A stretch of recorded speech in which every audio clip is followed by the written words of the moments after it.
শ্রাবণ মাস এটি শুধু বাংলা ক্যালেন্ডারের চতুর্থ মাস বা বর্ষার মাস নয়, এটি হলো ভগবান শিবের মাস। আজ জানব পুরাণ মতে এই শ্রাবণ মাসের মাহাত্ম্য। নমস্কার, আমি সৌরভ। সোজালোকের 47তম এপিসোডে আপনাদের সবাইকে স্বাগত। তাহলে শুরু করে নেওয়া যাক। ভারতীয় সময়চক্রে শ্রাবণ মাস মানেই এক আধ্যাত্মিক গভীরতা। পুরাণ মতে এই মাসটি দেবাদিদেব মহাদেবের সবথেকে প্রিয়। শিবপুরাণে বলা আছে, যখন দেবতা এবং অসুরেরা সমুদ্র মন্থন করছিলেন, তখন সেই সমুদ্র মন্থন থেকে উঠে আসে ভয়ঙ্কর হলাহল বিষ। সেই বিষ গ্রহণের দায় কে নেবে? তখন মহাদেব মানে শিব, তিনি সেই বিষ পান করে হন নীলকণ্ঠ। তার কণ্ঠটি নীল হয়ে যায়। পুরাণ বলে, সেই বিষ থেকে শিবকে রক্ষা করতে দেবতারা তার মাথায় গঙ্গা জল ঢালেন। সেই থেকেই আজও শ্রাবণ মাসে শিবলিঙ্গে জল ঢালার রীতি প্রচলিত।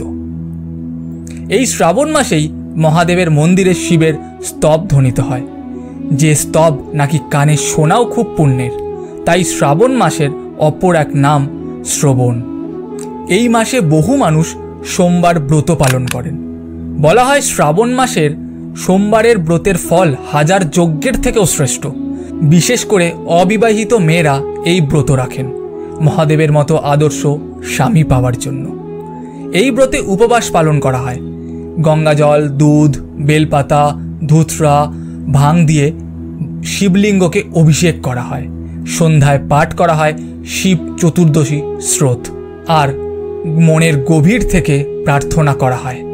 এই পুজো কেবল কোনো কিছু চাওয়া বা পাওয়া নয়, এটা নিজের মধ্যে একাগ্রতা, আত্মনিয়ন্ত্রণ ও ভক্তির প্রকাশ। শিবকে, এই প্রশ্নের সবচেয়ে গভীর উত্তর পাওয়া যায় এই শিব পুরাণে।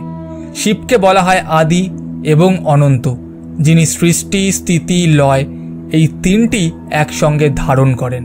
যিনি নিরাকার, তবুও মানুষের হৃদয়ে সাকার। শিব পুরাণে বলা হয়েছে, ভগবান শিবের পুজোতে বাহ্যিক তেমন কিচ্ছু লাগে না। লাগে না সোনা, রূপো বা বড় যজ্ঞ। শুধু চাই একাগ্র ভক্তি, ত্যাগ ও মন। এই শিব পুরাণে ভগবান শিব পার্বতীর দাম্পত্য সম্পর্কও এক অপূর্ব শিক্ষা, যেখানে ভালোবাসা, সম্মান, ধৈর্য এবং দায়িত্বের নিদর্শন পাওয়া যায়।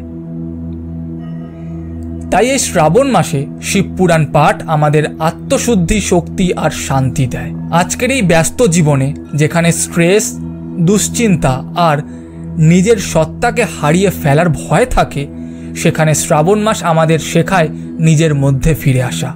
শিব মানে নিঃশব্দ, ধ্যান, ধৈর্য আর আত্মবিশ্বাস। তার চোখ অর্ধ নিমলিত, মানে বাহির ও অন্তর্জগতের ভারসাম্য। তাই শ্রাবণ মাসে আমরা যদি একটু সময় নিই, একটু ধ্যান করি, একটু শিবচিন্তায় মন রাখি, তবে ভেতরের গোলমাল অনেকটাই কমে আসে। তাহলে শ্রাবণ মাস হলো শুধু শিবের পুজো করার সময় নয়, এটা নিজেকে খুঁজে পাওয়ার এক পবিত্র সুযোগ। চলুন এই শ্রাবণ মাসে শুধু ফল আর ধূপ দিয়ে নয়, নিজের মন দিয়ে, ভক্তি দিয়ে ভগবান শিবের কাছে নিজেকে উৎসর্গ করি। কারণ একটা কথা আছে, বিশ্বাসে মিলায় বস্তু, তর্কে বহুদূর।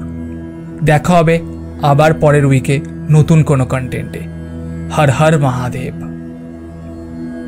ধন্যবাদ।